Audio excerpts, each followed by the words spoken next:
ব্যক্তি থেকে পরিবার, সমাজ থেকে রাষ্ট্র, দেশ থেকে বিশ্ব সবকিছুর চালিকায় রাজনীতি। তাই রাজনীতির 10 দিক নিয়ে রাজকাহন। সাথে আছি নাজিম মুনি। নিবেদন করছে জিপিএ জিসপাত। সাবেক সেনা ও পুলিশ প্রধানকে নিয়ে আলোচনা চলমান। প্রতিদিনই তা মিলছে নানা ডালপালা। দায় চেপেছে সরকারের উপর। তবে সরকারের মন্ত্রীরা বলছেন বেনজির বা আজিজ আওয়ামী লীগের লোক নয়। কিন্তু কোনো বক্তব্যই বিএনপিকে সন্তুষ্ট করতে পারছে না। তারা বলছে শুধু এক আজিজ বেনজির নয়, অসংখ্য আজিজ বেনজির আওয়ামী লীগ তৈরি করেছে। আওয়ামী লীগ বাংলাদেশটাকে এক লুটের সাম্রাজ্যে পরিণত করেছে উল্লেখ করে বিএনপি নেতারা বলছেন, একবার আওয়ামী লীগ ভারতে পালিয়েছিল, এবারও পালাবে। অন্যদিকে পালানোর ইতিহাস আওয়ামী লীগের নেই জানিয়ে দলটির পক্ষ থেকে বলা হচ্ছে, দুর্নীতিবাজদের বিচার করার সৎসাহস তাদেরই আছে। একই সঙ্গে আওয়ামী লীগ কখনো 8 জনকে পাশ কাটিয়ে 9 নম্বর ব্যক্তিকে সেনাপ্রধান করেনি জানিয়ে আওয়ামী লীগের সাধারণ সম্পাদক বলেছেন, তাদের দলের কোনো প্রধান নেতা দুর্নীতিবাজ নয়। কিন্তু বিএনপিতে চোরের রাজা, মহারাজা, দুর্নীতিবাজদের জন্মদাতা সবই আছে। দুর্নীতিবাজদের বিচার করার নজির কার আমলে কতটা আছে আসলে? আজিজ বেনজির দলের লোক নয় বলে আওয়ামী লীগের দায় এড়ানোর সুযোগ আছে কি? তাদের দুর্নীতি কি কেবল ব্যক্তি পর্যায়ে, নাকি বেকায়দায় ফেলেছে দুটি বাহিনীকেও? এদিকে ভারতের লোকসভা নির্বাচনে এবার 400 আসন জেতার স্বপ্ন দেখেছিল বিজেপি। তবে চলমান ভোট গণনায় এই পর্যন্ত প্রকাশিত ফলাফলে দেখা গেছে 400 আসন তো দূরের কথা, একক সংখ্যাগরিষ্ঠতা অর্জন করতেই হিমশিম খাচ্ছে বিজেপি। ধারণা করা হচ্ছে একক সংখ্যাগরিষ্ঠতা না পেলেও জোটগতভাবে সরকারে আসতে যাচ্ছে বিজেপির এনডিএ জোট। প্রতিবেশীদের নির্বাচনকে কিভাবে দেখছে দেশের রাজনৈতিক দলগুলো, এই সব নিয়ে আলোচনায় আজ রাজকাহন স্টুডিওতে আছেন আমাদের সাথে বাংলাদেশ আওয়ামী লীগের সাংগঠনিক সম্পাদক এস.এম. কামাল হোসেন এমপি, আছেন সাবেক মন্ত্রী এবং জাতীয় পার্টির নেতা কাজী ফিরোজ রশিদ, এবং আছেন আমাদের সাথে বিএনপির ভাইস চেয়ারম্যান শামসুজ্জামান দুদু। এবং দর্শক, আপনারা আমাদের সাথে আছেন। আমরা আজ সবকিছু নিয়ে একটু আলোচনা করতে চাই আমাদের অতিথিদের সাথে। শুরুতেই আমি শামসুজ্জামান দুদুর কাছে যেতে চাই। অনেক ধন্যবাদ, আপনি আমাদের সাথে যুক্ত আছেন, স্বাগত জানাই রাজকাহনে। শুরুতে একটু আলোচনা কি আমরা একটু ভারত নির্বাচন নিয়ে করব কিনা, কেমন দেখলেন আসলে ভারতের নির্বাচন? জি, আপনাকে ধন্যবাদ। আমার দুইজন বিচক্ষণ আলোচক, তাদেরকে শুভেচ্ছা, এবং দর্শক শ্রোতা যারা আছেন আমাদের দেখছেন তাদেরকে শুভেচ্ছা। ভারতের নির্বাচন সবসময় প্রতিবেশী দেশ হিসাবে বা বিশ্বের অন্যতম বৃহৎ গণতান্ত্রিক দেশ হিসাবে ওখানকার নির্বাচন পার্শ্ববর্তী দেশ হিসেবে বাংলাদেশের মানে আলোচনা শুধু না, নানান কৌতূহল সৃষ্টি করে। সেই দিক থেকে এবার বিজেপির যে প্রত্যাশা বা ঘোষণা, অর্থাৎ তারা একক সংখ্যাগরিষ্ঠ না, মানে ব্রুট মেজরিটি বলতে 400-এর অধিক তারা আসন পাবে বলে দাবি করেছিল। কেউ কেউ হয়তো এই দাবিকে পাশ কাটানো সঙ্গত মনে করে নাই, কারণ মিস্টার মোদির একক ব্যক্তিত্ব, তারপরে একটি বৃহৎ মন্দির, যেটা উনি রাম মন্দির নির্মাণ, আর এক কথায় ধর্মীয় যে বিষয়টি, মানে বিজেপি তাদের রাজনীতিতে অন্যতম প্রধান হাতিয়ার হিসেবে ব্যবহার করে। যেহেতু ভারত একটা হিন্দু প্রধান দেশ, মানে ধর্মীয় দিক থেকে, সেই সুশুরানির একটা ব্যাপার ছিল। সব মিলায়ে অনেকে বিভ্রান্ত ছিল হয়তো বা বিজেপি ভালো করবে। কিন্তু কংগ্রেসের তরুণ নেতা, বিশেষ করে রাহুল গান্ধী, বেশ কয়েক বছর ধরে যে পথযাত্রা করেছে, সেটাকেও বিজেপি মানে আমলে নেয় নাই। কিন্তু এখন প্রমাণ হচ্ছে, এখন যেটা আমাদের দৃষ্টিতে আসছে, যে এই পথযাত্রা আমার কাছে ব্যক্তিগত মনে হয়েছে সে মানুষের অনেক কাছাকাছি যেতে পেরেছে। যে জিনিসটা ফলাফলকে প্রভাবিত করেছে এই নির্বাচনে বিশেষ করে। আর বিজেপির যে ব্যর্থতাগুলো, বিশেষত সংখ্যালঘুরা যারা ছিলেন, মুসলিম, বিশেষত মুসলিম বা অন্যান্য সম্প্রদায়, এখানেও একটা আস্থাহীনতার ব্যাপার বা সংকট, যেটা মানে অন্য যে কোনো সময়, বিশেষ করে একটা আইন পাশ করেছে না, নতুন নাগরিকত্বের যে বিষয়টি, সেটাও আমার মনে হয় এই নির্বাচনে প্রভাব সৃষ্টি করছে। সব মিলিয়ে আমার কাছে যেটা মনে হয় যে কর্তৃত্ববাদী শাসন বা একনায়িত্ববাদী শাসন বা গণতন্ত্রের বাইরের যে ভাবনা, সেটা ভারতে এবার হোঁচট খাচ্ছে। এটা আমার কাছে মনে হয়। মানে কি কারণে মনে হয় আপনার মোদির এই হোঁচট খাওয়ার পেছনে? তার তো মানে তিনি অবস্থা প্রতাপ ব্যাপক ছিল। জাতিকে বিভক্ত করছেন, আচ্ছা, বিশেষ করে মানে ধর্মীয় দৃষ্টিভঙ্গি নিয়ে, মানে পারস্পরিক যে বিভেদ, সেটা ভারতীয় বহুত্ববাদের যে ব্যাপার সেটা থেকে সরাই নিছে, এটা 1 নম্বর। 2 নম্বরে সেখানে বেকারত্ব সংখ্যা বাড়ছে। অনেকে বলছে যে হিন্দুত্ববাদ মানুষের মানে এই বেকারত্বকে সামাল দিতে পারেনি। অনেক রাজ্যেই যেখানে তারা ক্ষমতায় ছিল, সেই রাজ্যগুলোতে তারা এক কথায় হারার পথে, অর্থাৎ সংখ্যাগরিষ্ঠতা তো পাচ্ছেই না, অনেক ক্ষেত্রে সংখ্যালঘিষ্ঠতা বিশেষ করে। মানে কংগ্রেসের যে অবস্থা ছিল সেখান থেকে অনেকখানি কংগ্রেস ঘুরে দাঁড়িয়েছে। এখন বলা হচ্ছে অনেকখানি বলা হচ্ছে যে তারাই বিরোধী দল হতে যাচ্ছে, প্রধানতম বিরোধী দল, যেটা গত 2 বছর তারা হতে পারেনি। গত পার্লামেন্টে তাদের বিরোধী দলের ভাবমূর্তি রক্ষা করা বেশ কঠিন হয়ে গিয়েছিল। এই যে তাদের ঘুরে দাঁড়ানোর বিষয়টা কি বিএনপি অনুপ্রেরণা হিসাবে নেয় কিনা? শুধু বিএনপি নয়, আমার মনে হয় যেসব দেশগুলোতে গণতন্ত্রের সপক্ষে কাজ করছে, যেসব দলগুলো বিশেষ করে কর্তৃত্ববাদের বাইরে যারা রাজনীতি করতে চায়, তাদের জন্য তো এটা একটা আশাবাদের সৃষ্টি করবে। সেটা হচ্ছে রাজনীতির ক্ষেত্রে যে গণতন্ত্র কখনো পরাজিত হয় না, সাময়িকভাবে বাধাগ্রস্ত হতে পারে। যেমন দেখেন আমেরিকাতেও বা অন্যান্য দেশগুলোতেও যারা কর্তৃত্ববাদ অর্থাৎ ডিক্টেটোরিয়াল ভাবনার, সেই ভাবনা কিন্তু এখন এখানে এসে, বিশেষ করে ভারত একটা বৃহৎ, পৃথিবীর অন্যতম বৃহৎ দেশ, সেখানে যেভাবে ধাক্কা খাইছে, এটা আমার মনে হয় গণতন্ত্রের সপক্ষে যে দেশে, যেখানে বিএনপি না, সেই দেশেই এর প্রভাব বোধহয় পড়বে। অনেক ধন্যবাদ। ফিরোজ রশিদ আছেন আমাদের সাথে। ফিরোজ রশিদ, অনেক ধন্যবাদ কাজী ফিরোজ রশিদ আমাদের সাথে যুক্ত থাকার জন্য। ভারতের ইলেকশনের খবর আমরা শুনছিলাম, এবং এই মাঝখানে আমাদের দেশেও আলোচনা যেটি নিয়ে সবচেয়ে বেশি, সেটা এখনও পর্যন্ত আজিজ আহমেদ এবং বেনজির আহমেদের বাইরে কিছু যেতে পারছে না এখনও পর্যন্ত, গত 2 মাস ধরে। এবং আজকে স্পষ্ট করে আওয়ামী লীগ তরফ থেকে বলা হয়েছে এই দুজনকে দায় তারা নেবে না। আগে বলেছে, আজকে বলেছেন এরা দুজনের কেউই তো আওয়ামী লীগের নয়, কাজে তাদের দায় কেন তাদের উপর পড়বে। এটি বলে আসলে কোনো রকমের সুযোগ আছে কিনা পুরো দায়টা আড়াল করে দেওয়ার? ধন্যবাদ আপনাকে। আমার 2জন বিজ্ঞ আলোচক আছেন, 2জনকে অভিনন্দন জানাচ্ছি, আপনি সহ। আসলে আওয়ামী লীগ যেটা বলছে, হ্যাঁ, এরা তো কোনো দলের না, আওয়ামী লীগ কোনোদিন করে নেই। এরা ছিল সরকারি কর্মকর্তা বা এবং সর্বোচ্চ পদে এরা ছিলেন। এরা একটা ইনস্টিটিউশনের হেড ছিলেন, কেমন, যারা আমাদের দেশ রক্ষা করবে, দেশের মানুষকে শান্তি দেবে, স্বস্তি দেবে, আইন শৃঙ্খলা ঠিক রাখবে, এই সমস্ত দায়িত্বে সবচেয়ে বড় দায়িত্বে এরা ছিলেন। এবং অপরিসীম ক্ষমতাধর একজন। এই যে আমাদের রাজনীতিবিদদের দেখেন না, এদের হাতে কিন্তু আসল ক্ষমতা না, ক্ষমতার মালিক ছিল তারা। আমরা ইচ্ছে করলেও কাউকে একটা চট থাপ্পড় দিতে পারবো না, কাউকে অ্যারেস্ট করতে পারবো না, কাউকে হুমকি দিতে পারবো না, তারা সবই করতে পারতেন। বরং আমাদের কেউ কিছু করলে তাদের কাছে আমাদের যেতে হবে, এটা আইনের ব্যবস্থা তারাই নেবে। সেইখানে থেকে তারা এই সমস্ত করেছেন। এখন প্রশ্ন হচ্ছে যে প্রধানমন্ত্রী যেটা বা আওয়ামী লীগ যেটা বলতেছেন যে তারা আমাদের দলের না, এটা করতে ঠিকই, তারা তাদের দলের না।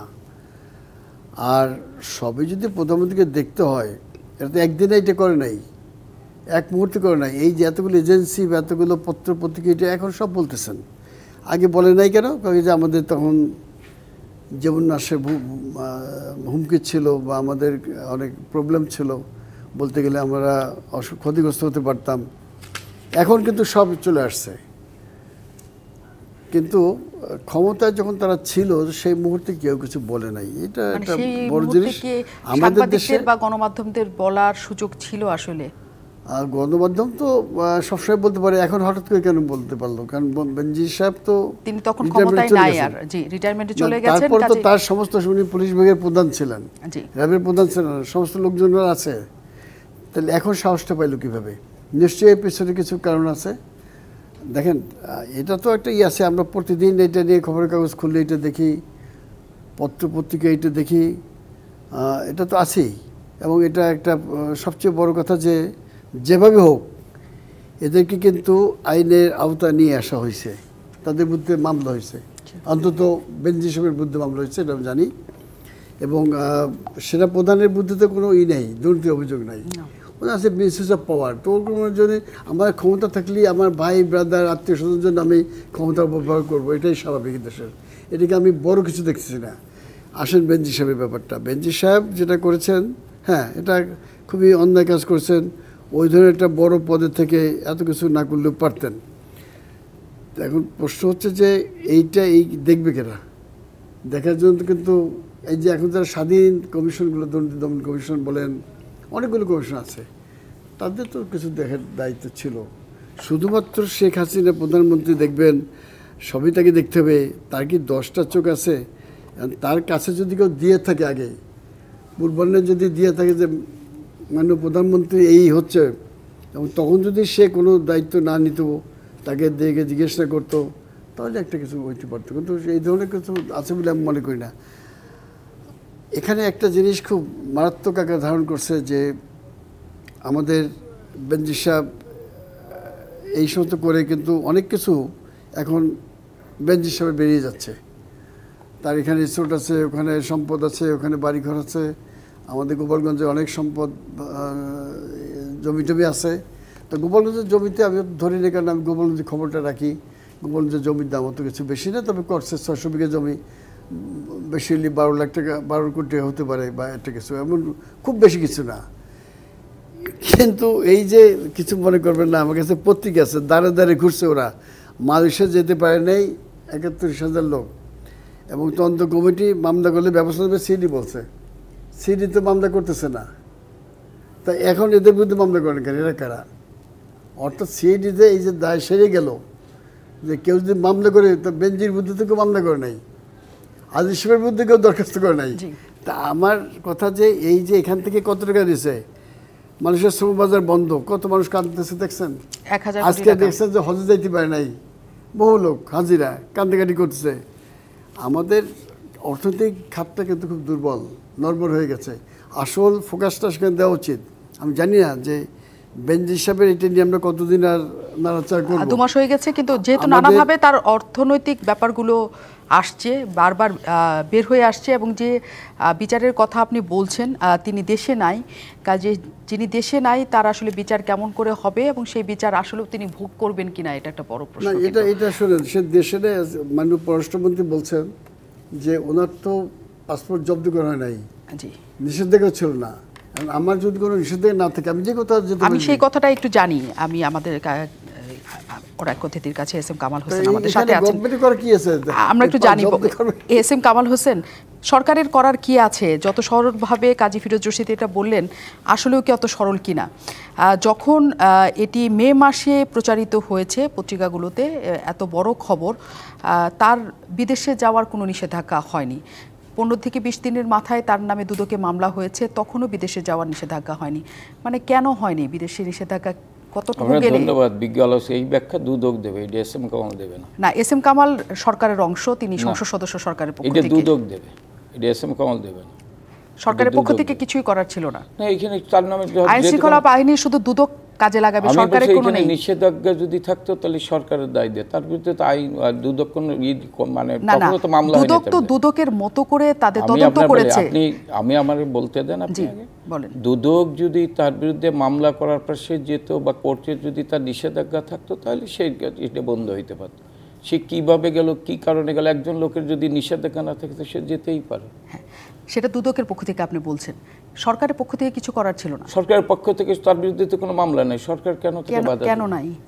এটা তো মামলা করবে দুদক না। আপনার সরকারে আপনার সবচেয়ে ঊর্ধ্বতন কর্মকর্তার বিরুদ্ধে এত দুর্নীতির খবর এসেছে, সরকারের পক্ষ থেকে এই খবর বের হওয়ার আগেই তো সে বেরিয়ে গেছে আমার মনে হয়। আমি যতদূর না, মে মাসে খবর বের হয়েছে। তারপরে তিনি নিজে এই দেশে থেকে বক্তব্য দিয়েছেন, টাকা তুলেছেন, জমি বিক্রি করেছেন, তারপরে তিনি বাইরে গেছেন। যেদিন বাইরে গেছেন সেদিন সেটা হচ্ছে এই মাসের শেষ দিকে, মানে মে মাসের শেষের দিকে তিনি বাইরে বেরিয়ে চলে গেছেন। এটা তার মধ্যে খবর আছে 27 থেকে 29 তারিখের মধ্যে। তার মানে দীর্ঘ 1.5 মাসের মতো সময় তিনি দেশের ভিতরেই ছিলেন এই অভিযোগ আসার পরে। হ্যাঁ, সাক্ষাৎকারও তিনি দিয়েছেন। কাজে 1.5 মাসে আমার বাহিনীর শীর্ষ কর্মকর্তার এমন অভিযোগ, দুদক মামলা করেছে, তার এত সম্পদের খবর পাওয়া গেছে। সরকারের পক্ষ থেকে এটা তো পত্রিকার অভিযোগ, দুদক যখন তার বিরুদ্ধে তদন্ত শুরু করেছেন তখন যদি যে থাকে দায় দায়িত্ব দুদকের, আমি মনে করি। দুদক ছাড়া এইটা আমি একটু কথা বলি যে আসলে এইগুলো দেখার দায়িত্ব হচ্ছে দুদকের। হ্যাঁ, দুদক এটা তো গভর্নমেন্ট বানিয়েছে, আপনি যখন পত্রিকার নিউজ দেখে দুদক হচ্ছে তার মতো করে স্বপ্নদিত মামলা করে বা কেউ মামলা করতেই পারে, কিন্তু সরকারের শীর্ষ বাহিনীর কর্মকর্তার দুর্নীতির খবর ব্যাপকভাবে ছড়িয়ে পড়লে সরকারের পক্ষ থেকে কিছু করা হয় না। আমাদের দেশে করার নিয়ম নাই। অবশ্যই যেটা দুদক তো করতেছেই, দুদক করলে তো সরকারের কিছু, সরকার তো আলাদা দুদক করলে তখন সরকার আলাদা করে কিছু করবে না। সরকার আলাদা কেন করবে? আলাদা সরকারের তো দায়িত্ব নাই এটা, সরকার দুদককে সহযোগিতা করা, সরকারের কোনো দায়িত্ব নেই যে তার শীর্ষ কর্মকর্তা যা করেছে সেটা খতিয়ে দেখার। সেটা তো দুদককে বলছে। দুদক তো আলাদা সত্তা, খতিয়ে দেখবে কে? দুদক তো আলাদা সত্তা। সরকার তো দুদককে দায়িত্ব দিয়েছে আপনাদের তরফ থেকে মামলা হবে, আপনারা তরফ থেকে তদন্ত কমিটি হবে, আপনারা খুঁজে দেখবেন। এটাই হচ্ছে কোন আইনে পাইছেন যে আমাদের পক্ষ থেকে তদন্ত হবে? দুদক করছে কি কারণে? আপনাদের তরফ থেকে দুদক কেন হইছে তাহলে? দুদক তো তার দুর্নীতি তদন্ত করবে। হ্যাঁ, তাই তার দুর্নীতি। আপনি একজন আপনার বাহিনীর প্রধান, এত তার নামে যত কিছু আছে, বাহিনীতে প্রধান থাকা অবস্থায় যদি করতেন তাহলে সরকার তার বিরুদ্ধে ব্যবস্থা নিতে পারত। যেহেতু তিনি অবসর নিয়েছেন, তিনি অবসর নিয়েছেন, এখানে সরকার দুদক তার বিরুদ্ধে যেতে দুর্নীতির অভিযোগ হয়েছেন, এখানে দুদক করবে। আচ্ছা, দুদক করবে, আপনাদের এখন আর কিছু করার নাই যেহেতু তিনি বাহিনীতে নাই, তাই তো? আমাদের আওয়ামী লীগের কিছু করার নাই, সরকার দুদককে সহযোগিতা করবে।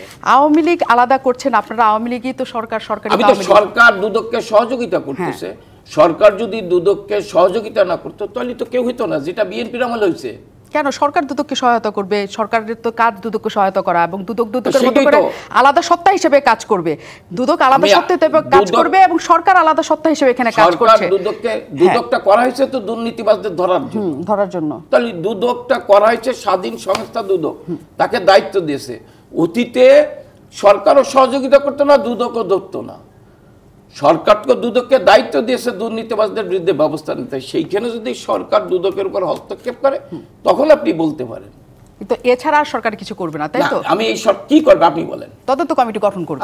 কেন দুদক? কারণ তার বিরুদ্ধে অভিযোগ এসেছে। আমরা কেন তদন্ত কমিটি গঠন করি? আপনি কোন তার বিরুদ্ধে অভিযোগ আসছে, দুদক আছে, দুদক করতেছে। আপনি বলছেন দুদক ছাড়া সরকার আর কিছু করবে না। আপনি আমাকে বুঝে বলেন, সরকার তেল আলাদা কি করবে? আর সরকার তার প্রশাসনিক ব্যবস্থা নিবে। প্রশাসন যদি আপনার দায়িত্বে থাকতো, হ্যাঁ, দায়িত্বে থাকার পরে নিবে না। দায়িত্বে থাকার পরে তার বিরুদ্ধে দুদক ব্যবস্থা নেবে। তার সাথে আপনি স্পষ্ট মানে সরকার নিবে না। আপনি বলেন কি করতে হবে? আমি তো বললাম তার বিরুদ্ধে তদন্ত কমিটি গঠন কে করবে তদন্ত? সরকার যদি দায়িত্বে থাকতো, আপনি যেটা ভুল ইনফরমেশন দিচ্ছেন, আপনি ভুল ইনফরমেশন দিচ্ছেন না। সঞ্চালক হিসেবে ভুল আমি বলছি তিনি নাই, আমি তাকে স্পষ্ট করে বলছি তিনি ক্ষমতায় নাই, এখন তিনি দায়িত্বেও নাই, কিন্তু তিনি দায়িত্বে ছিলেন এবং তিনি যত কিছু দুর্নীতি করেছেন, আমি প্রশ্নটা করি, তিনি যত দুর্নীতি করেছেন দায়িত্বে থাকাকালীন অবস্থায় করেছেন। আমি দায়িত্বে থাকাকালীন অবস্থায় যদি সরকারকে কেউ ইনফরমেশন সে দুদক করেছে, তার বিরুদ্ধে যদি কেউ কমপ্লেন দিত দায়িত্বে থাকা অবস্থায়, তখন যদি সরকার ব্যবস্থা নিত তাহলে সরকার দায়িত্ব বহন করত। আচ্ছা,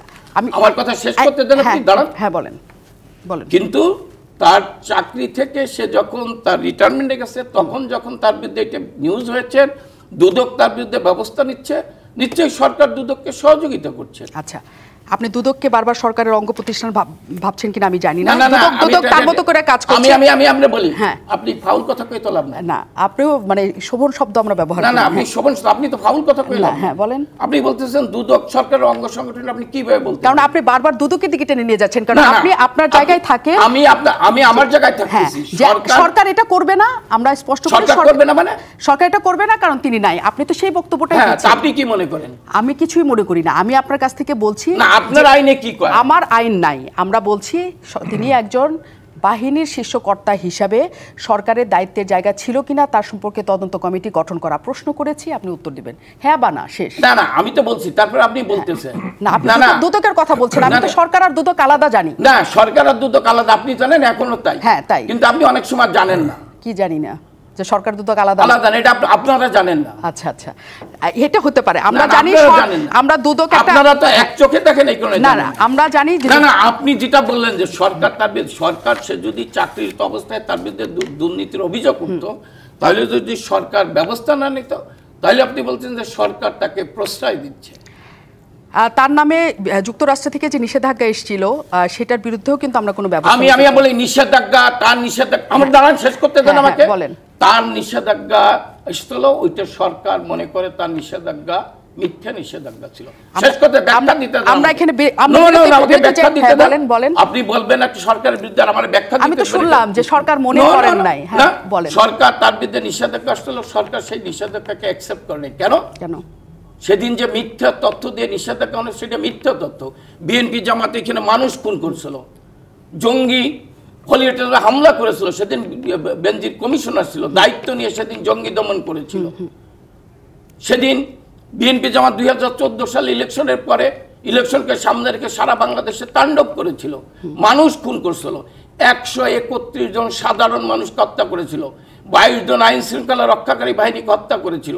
সেইটাকে তারা প্রতিরোধ করেছিল দেশে স্থিতিশীল অবস্থা আনার জন্য।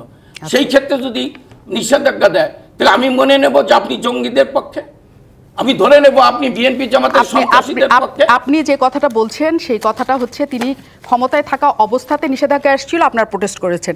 ক্ষমতায় থাকার বাইরে তার নামে দুর্নীতির আসছে, আপনারা এটার মধ্যে এখন আর কিছু বলবেন না, কারণ তিনি এখন সেই ক্ষমতার মধ্যে নাই। এবং আপনারা বলছেন তিনি বিএনপিরও মানুষ না। তাহলে এই যে ডিজোন করা, কিন্তু আপনাদেরই তিনি সিলেকশন ছিলেন, সেটা আসলে পুরোটাই করা যায় কি না, যে আপনাদের কোনো দায়িত্ব নাই। আমরা একটা বিরতির পর বরং সেটা জানতে পারি। অনেক ধন্যবাদ দর্শক আমাদের সাথে থাকার জন্য। আমাদের সাথে অতিথিরা আছেন। একটা চলমান প্রসঙ্গ প্রতিদিনই আমাদের আলোচনার মধ্যে উঠে আসে, যে দায়িত্ব আসলে কার, দায় কার নাই। আমরা সেটি নিয়ে আলোচনা করতে চাই। শামসুজ্জামান দুদু আমাদের সাথে আছেন, ভাইস চেয়ারম্যান তিনি বিএনপির।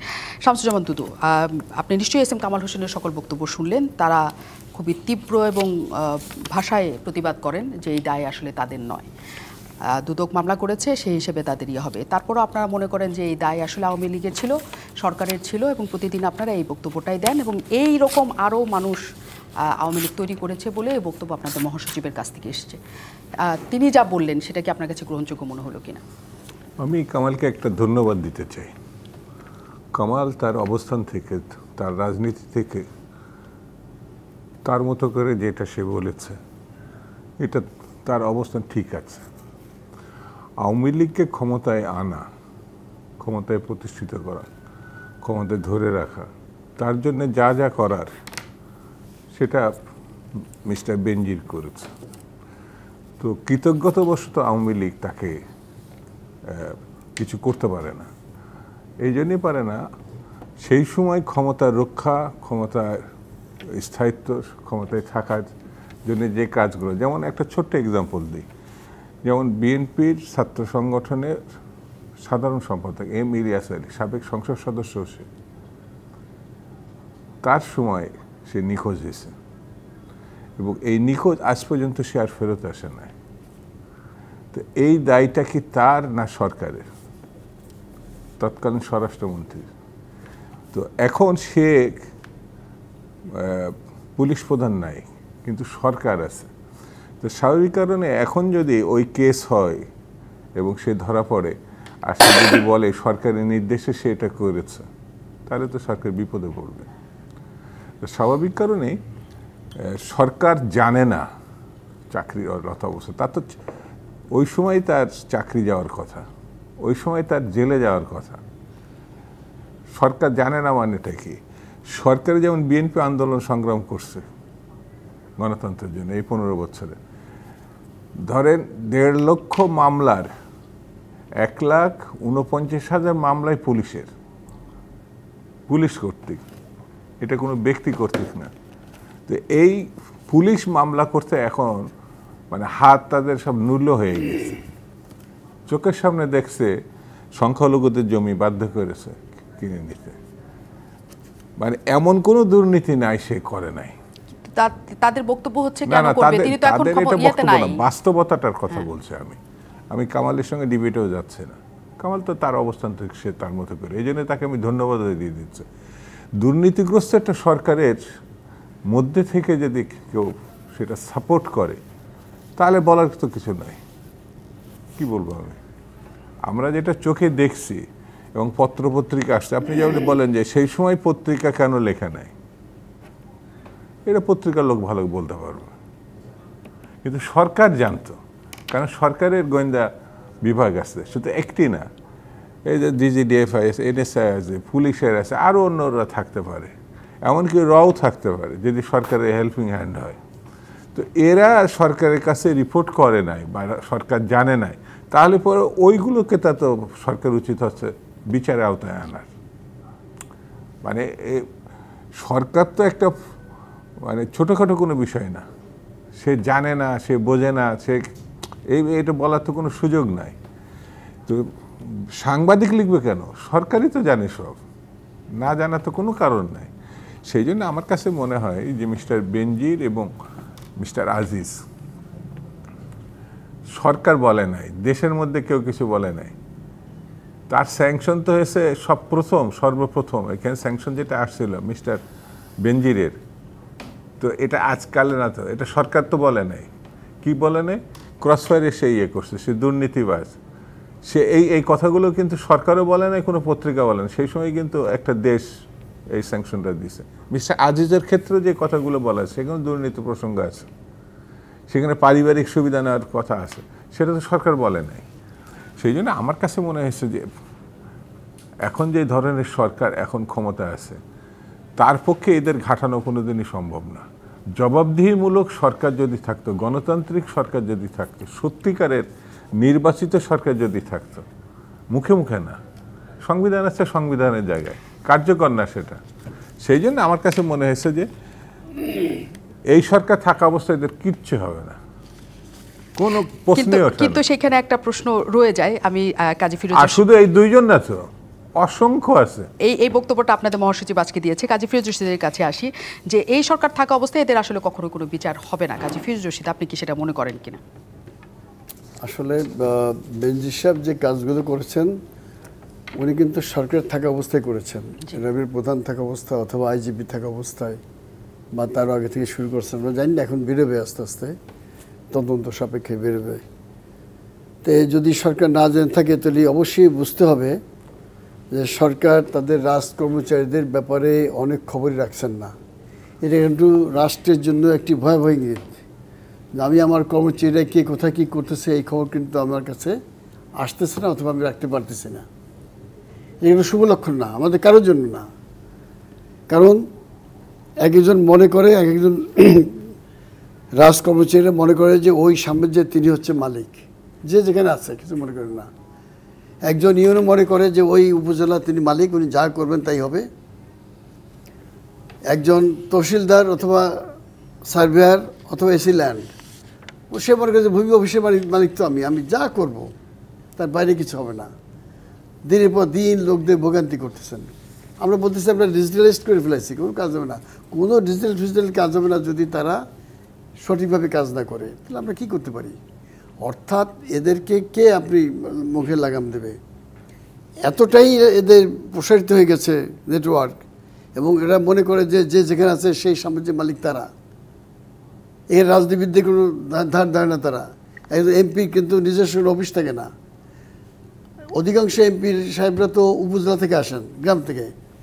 তাই গ্রামে তার নিজস্ব কোনো অফিস থাকে না, অথচ উপজেলায় গেলেই দেখা যাবে ইউনো সাহেবের বিরাট অফিস, বাংলো ইত্যাদি, তার গাড়ি বাড়ি সব আছেন।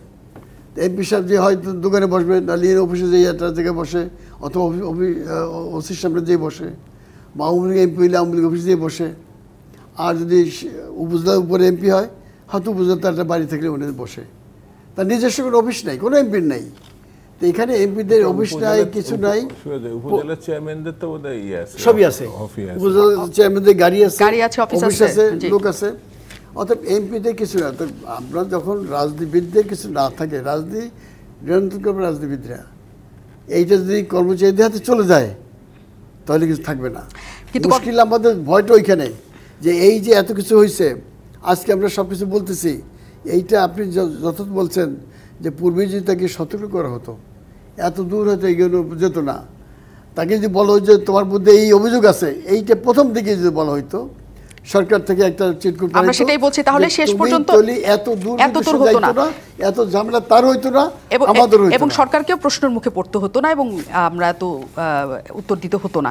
আমি একটু এস এম কামাল হোসেনের কাছে যেতে চাই। একদম স্পষ্টভাবে সরকারের পক্ষ থেকে আজকে ওবায়দুল কাদের বলেছেন যে আওয়ামী লীগই একমাত্র সেই সক্ষমতা দেখিয়েছেন যে যাদের বিরুদ্ধে দুর্নীতিবাজদের বিচার করার সৎসাহস শুধুমাত্র আপনাদেরই আছে। দুর্নীতিবাজদের বিচার করার সৎসাহস আপনারা দেখিয়েছেন, সেই সৎসাহস কাদের ক্ষেত্রে শুধু এসেছে? শুধু বিএনপির তরফে যারা দুর্নীতি করেছে তাদের ক্ষেত্রে সৎসাহস দেখিয়েছেন, নাকি সবার ক্ষেত্রেই হবে? যদি সবার ক্ষেত্রে হয়, আমার প্রশ্নটা এই কারণেই ছিল যে তাহলে এই আজিজ আহমেদ, বেনজির আহমেদ, তাদের ক্ষেত্রে সরকারের পক্ষ থেকে কি বিচারের ব্যবস্থা করা হলো? আপনার ধন্যবাদ। দেখেন, দুদু ভাই একটা কথা বলছেন, আমাদের বন্ধু ছিল ইলিয়াস আলী, তার গুম হওয়ার ভেতরে, এটি দুঃখজনক। কিন্তু মির্জা আব্বাস সাহেব তার একটি দলীয় কর্মী সভায় বক্তৃতায় বলেছিলেন, সরকার না, কাদের কারণে ইলিয়াস গুম হয়েছে আমরা জানি। আপনি দেখেন, সে মূলত ইঙ্গিত করেছিল তার দলের কোনো নেতৃত্ব সম্পর্কে। আপনি সেদিনকে তার বক্তব্যটা বাইর করে দেখতে পারবেন। হ্যাঁ, দুর্নীতি আমি বলি না এই সরকার আমলে দুর্নীতি হয় না, এই সরকারের আমলে টাকা পাচার হয় না, আমি এটা অস্বীকার করি না, দুর্নীতি হয়, টাকাও পাচার হয়েছে। কিন্তু দুদু ভাইরা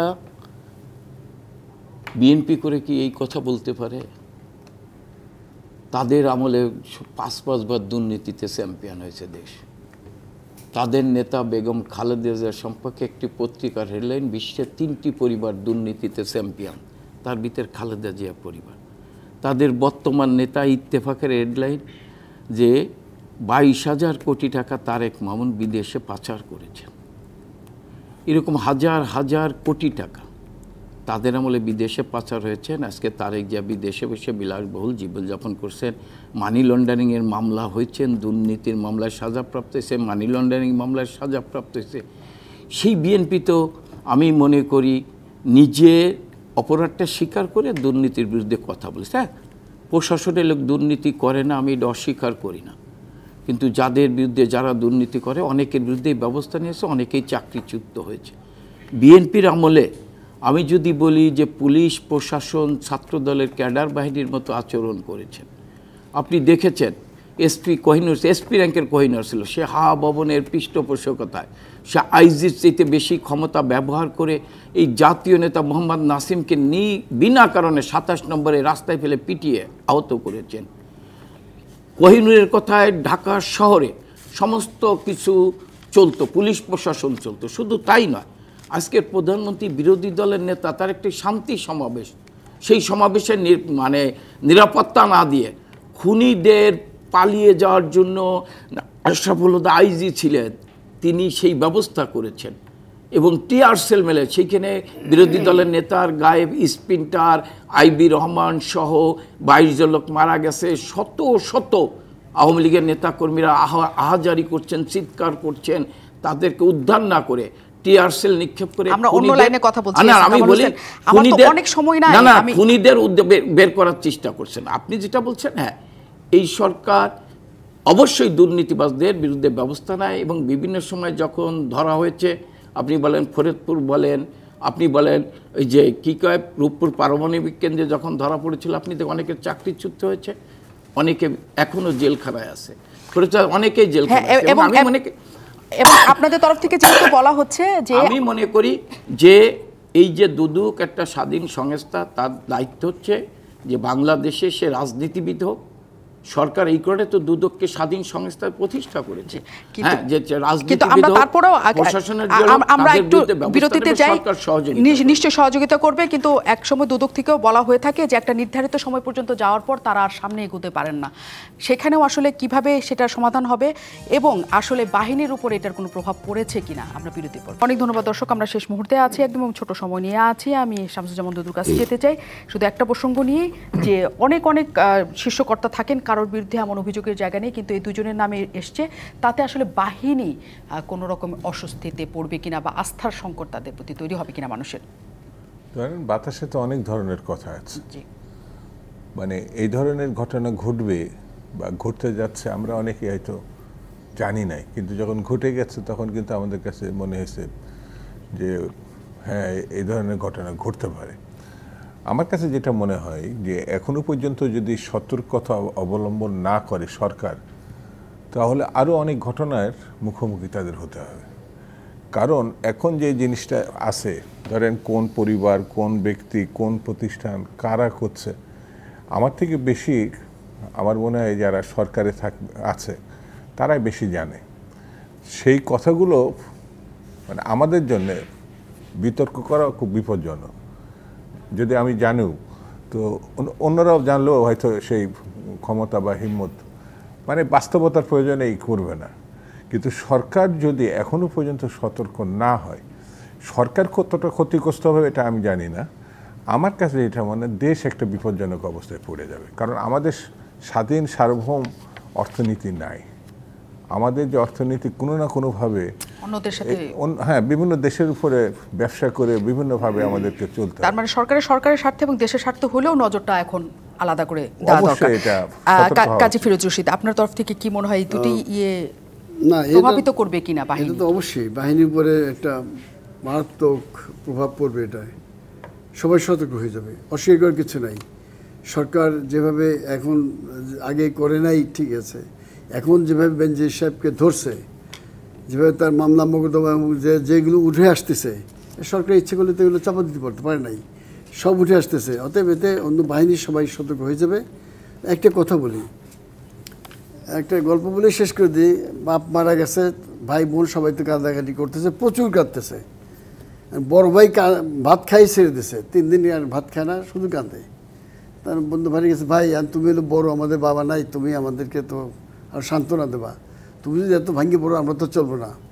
ভাই রে, বাবা মারা গেছে তার জন্য কান্দি না, জমে যে ঘর চিনছে এই জন্য তো কান্দাকাটি। এখন এই যে জমে ঘর চিনছে, এখন কিন্তু সবাই সতর্ক হয়ে যাবে, বুঝলেন? এস এম কামাল হোসেন, দেখেন আমি যেটা মনে করি আর কি, যে বঙ্গবন্ধুর তো তার হারানোর কিছু নাই, তিনি সব হারিয়েই, এবং তিনি যা হারিয়েছেন আমরা কেউ তা হারাইনি, তিনি সব হারিয়েই বাবার স্বপ্ন বাস্তবায়নের জন্য আওয়ামী লীগের দায়িত্ব নিয়ে আজকে জনগণের আইনে প্রধানমন্ত্রী হয়েছেন। তিনি সেই স্বপ্ন বাস্তবায়নের জন্য দুর্নীতিবাজদের, সন্ত্রাসীদের, জঙ্গিবাদকে দমন করার জন্য চেষ্টা করেছেন। জঙ্গিবাদ, সন্ত্রাস মোটামুটি একটা পর্যায়ে এসেছে, দুর্নীতিবাজরা এখনও মাথা ছাড়া দিয়ে উঠেছেন। আমি মনে করি বঙ্গবন্ধু তানায় যেমন বলেছেন, দুর্নীতি হচ্ছে উন্নয়নের অন্তরায়। আমার বিশ্বাস যে এই দুইজনের ভিতর দিয়ে মেসেজ দেওয়ার মধ্যে দিয়ে, বা এই দুজনের বিরুদ্ধে ব্যবস্থা নেওয়ার মধ্যে দিয়ে আগামী দিনে সে রাজনীতিবিদ হোক, সে ব্যবসায়ী হোক, সে আমলা হোক, সে পুলিশ প্রশাসন হোক, সিভিল মানে সেনাবাহিনীর লোকই হোক, সবার জন্য একটা মেসেজ যাবে। এবং আমি মনে করি বঙ্গবন্ধু তানা আগামী দিনে 2041 সালে যে স্মার্ট, সমৃদ্ধ, উন্নত বাংলাদেশ গড়তে চায়, সেই বাংলাদেশ গড়ার প্রত্যয় আমাদের ইশতেহার আছে যে দুর্নীতিবাজদের বিরুদ্ধে ব্যবস্থা নিতে হবে। আমি মনে করি যে এটার ভিতর দিয়ে একটা মেসেজ যাবে এবং আমরা সবাই ভালো হয়ে চলার চেষ্টা করব। এবং যে বক্তব্যটা আপনাদের তরফ থেকে আসছে যে দুর্নীতিবাজদের বিচার করার সৎসাহস কেবল আওয়ামী লীগেরই আছে, আমরাও নিশ্চয়ই এবং আমরাও নিশ্চয়ই এইসব দুর্নীতির খবরের পরে একটা বিচারের দৃশ্য 41 সাল পর্যন্ত অপেক্ষা করতে হবে, না হবে কিনা সেটাও নিশ্চয়ই আমরা দেখতে পাবো, আমরা নিশ্চয়ই সেটা দেখব। অনেক ধন্যবাদ যারা আমাদের সাথে ছিলেন।